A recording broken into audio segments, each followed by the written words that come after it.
Hello, friends.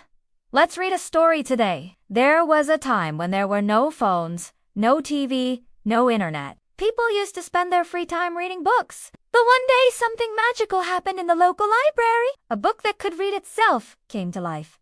Can you imagine how surprised people were? So this is the story of the book that read itself. Once upon a time in a kingdom far, far away, there lived a king who loved to read books. He had a huge collection of books on every subject you can think of. One day, while arranging his books, he found a dusty old book in the attic. The book had a strange glow, and as soon as the king touched it, the book flew open and started narrating stories from its own pages. The king was so astounded that he called all the wise men and scholars in the kingdom to come and see the magic book. They all gathered around and listened intently as the book continued to read itself aloud. It was a hilarious sight to behold. All these wise men and scholars sitting in a circle on the floor like little kids listening to a story. Some were clapping and some were laughing out loud at the funny parts. But then something unexpected happened. One of the scholars couldn't contain himself and started tickling another scholar sitting next to him. Soon they were all engaged in a massive tickle fight, rolling around on the floor. The book watched them for a moment, and then in a loud voice it said, "Hey, you! Yes, you with the funny mustache. How dare you disturb the peace and quiet of my library? Behave yourselves or I'll turn you into mice."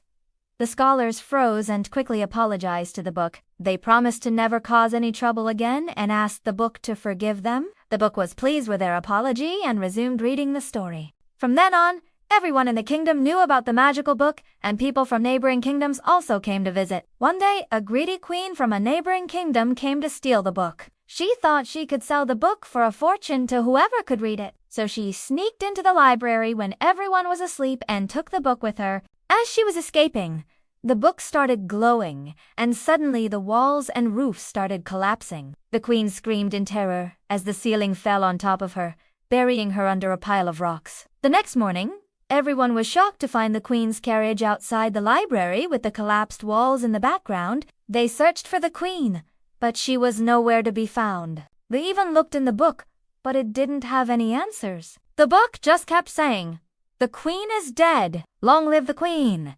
They tried putting the pieces back together, but it was no use.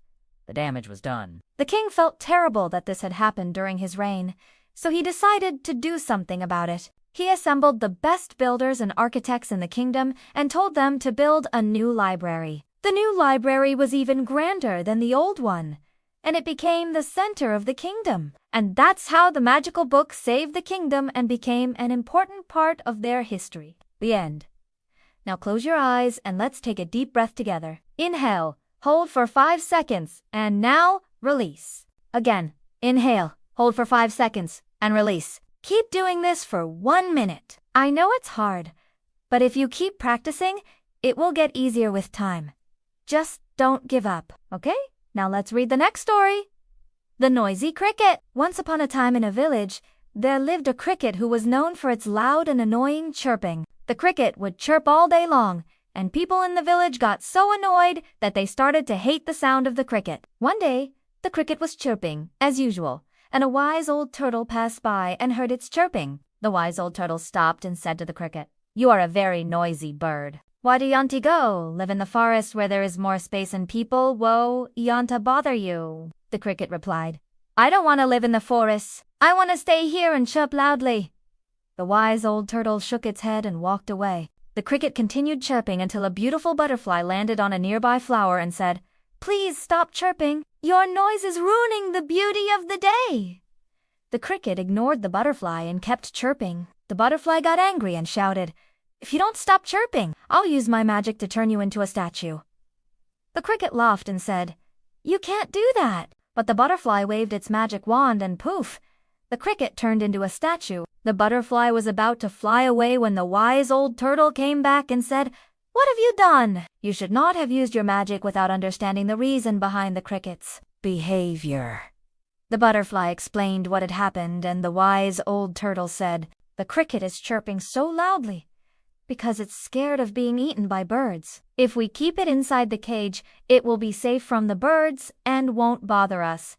The butterfly realized its mistake and apologized to the cricket. Together they came up with a plan. The butterfly lured the birds away with its beautiful wings, and the wise old turtle brought the cricket to safety. Finally, the cricket was safe, and it stopped chirping. The butterfly and the wise old turtle became good friends, and they realized sometimes it's important to understand why someone is behaving a certain way before taking any action.